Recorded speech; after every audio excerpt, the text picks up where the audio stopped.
سورہ بقرہ کی آخری 2 آیتوں کے فضائل۔ نمبر 1، حضرت عبداللہ بن مسعود رضی اللہ تعالی عنہ سے روایت ہے کہ رسول صلی اللہ علیہ وآلہ وسلم نے ارشاد فرمایا کہ سورہ بقرہ کی 2 آیتیں جو شخص رات کو پڑھ لے تو یہ دونوں اس کے لیے کافی ہوں گی۔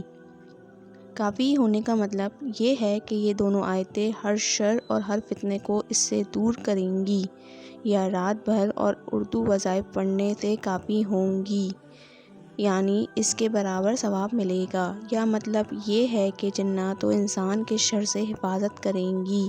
بخاری حدیث۔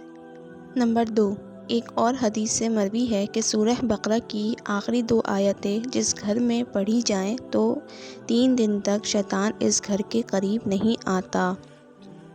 نمبر 3، آپ صلی اللہ علیہ وآلہ وسلم فرماتے ہیں کہ میں سورہ بقرہ کے خاتمہ کی آیتیں عرش تلے خزانت سے دیا گیا ہوں، مجھ سے پہلے کوئی نبی کو یہ نہیں دیا گیا۔ نمبر 4، جب حضور صلی اللہ علیہ وآلہ وسلم کو معراج کرائی گئی، آپ سدرۃ المنتہا تک پہنچے جو 7ویں آسمان میں ہے۔ جو چیز آسمان تک چڑھتی ہے وہ یہیں تک پہنچتی ہے اور یہاں سے لے لی جاتی ہے، اور جو چیز اوپر سے اترتی ہے وہ بھی یہیں تک پہنچتی ہے اور پھر یہاں سے لے لی جاتی ہے۔ وہاں حضور صلی اللہ علیہ وآلہ وسلم کو 3 چیزیں دی گئیں: 5 وقت کی نمازیں، سورہ بقرہ کے خاتمہ کی آیتیں اور توحید والوں کے تمام گناہوں کی بخشش۔ صحیح مسلم۔ نمبر 5، حضرت عقبہ بن عامر سے رسول اکرم صلی اللہ علیہ وآلہ وسلم نے فرمایا، سورہ بقرہ کی ان دونوں آخری آیتوں کو پڑھتے رہا کرو، میں انہیں عرش کے نیچے خزانوں سے دیا گیا ہوں۔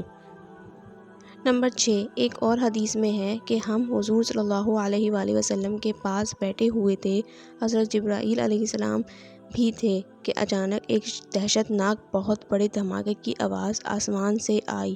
حضرت جبرائیل علیہ السلام نے اوپر کو آنکھیں اٹھائے فرمایا، آسمان کا یہ دروازہ کھلا ہے جو آج تک کبھی نہیں کھلا تھا۔ اس سے ایک فرشتہ اترا، اس نے آپ صلی اللہ علیہ وآلہ وسلم سے کہا، آپ خوش ہو جائیے، آپ کو وہ دونوں نور دیے جاتے ہیں جو آپ صلی اللہ علیہ وسلم سے پہلے کسی نبی کو نہیں دیے گئے۔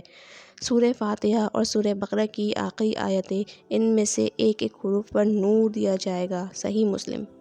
نمبر 7، حضرت علی رضی اللہ تعالی عنہ فرماتے ہیں کہ میں نہیں جانتا کہ اسلام کے جاننے والوں میں سے کوئی شخص آیت الکرسی اور سورہ بقرہ کی آخر کی آیتیں پڑھے بغیر سو جائے۔ یہ وہ خزانے ہیں جو تمہارے نبی صلی اللہ علیہ وآلہ وسلم عرش تلے کے خزانے سے دیے گئے ہیں۔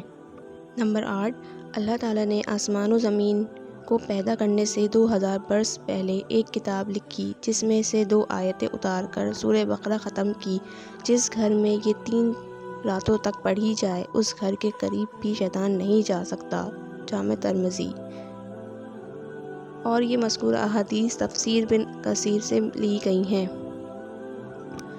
اعوذ باللہ من الشیطان الرجیم، بسم اللہ الرحمن الرحیم۔ آمن الرسول بما انزل الیہ من ربہ والمؤمنون کل آمن باللہ وملائکتہ وکتبہ ورسلہ لا نفرق بین احد من رسلہ وقالوا سمعنا واطعنا غفرانک ربنا والیک المصیر۔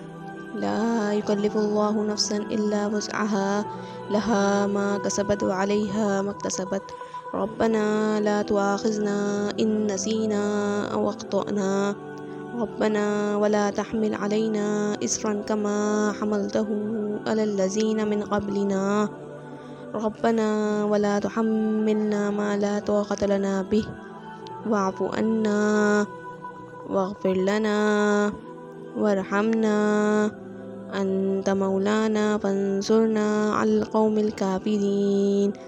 صدق اللہ العظیم۔ شروع کرتی ہوں اللہ کے نام سے جو بڑا مہربان نہایت رحم کرنے والا ہے۔ رسول ایمان لائے ہیں اس پر جو ان کے رب کی طرف سے ان پر اتارا ہے، اور مسلمان بھی اس پر ایمان لائے ہیں۔ سب ایمان لائے ہیں اللہ پر اور اس کے فرشتوں پر اور اس کی کتابوں پر اور اس کے رسولوں پر۔ ہم اس کے رسولوں میں سے کسی کے درمیان فرق نہیں کرتے، اور وہ کہتے ہیں کہ ہم نے سنا اور فرما برداری کی۔ ہم آپ کی بخشش چاہتے ہیں۔ اے ہمارے پیارے رب، لوٹنا تو آپ ہی کی طرف ہے۔ اللہ کسی پر ذمہ داری نہیں ڈالتا مگر اس کی طاقت کے مطابق ہی اس کو ملے گا وہی جو اس نے کمایا ہے، اور اس پر پڑے گا وہی جو اس نے کیا۔ اے ہمارے رب، پیارے پروردگار، ہمیں نہ پکڑیں اگر ہم بھول جائیں یا غلطی کر جائیں۔ اے ہمارے رب، ہم پر وہ بوجھ نہ ڈالیں جس طرح آپ نے بوجھ ڈالا تھا ہم سے اگلے لوگوں پر۔